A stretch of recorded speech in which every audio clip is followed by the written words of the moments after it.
how to bake color attributes to image textures. Baking lets you use the paintings on other objects, fixes possible issues, and also lets you export them to other software.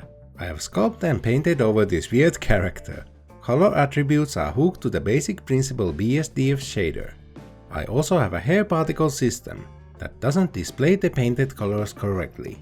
So I need to bake the color data to fix this. Add an image texture to your material.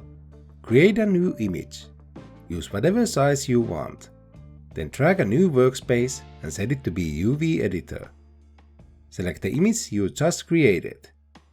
Next, you need to unwrap your 3D object. Go to edit mode and select the edges you want and mark them as seams. Select all and press U, unwrap the object. Switch to Cycles Render Engine. Make sure you have the 3D object and the image texture selected. Go to the Bake tab. There's a lot of types you can choose. I'll only use plain diffuse and bake just the color data.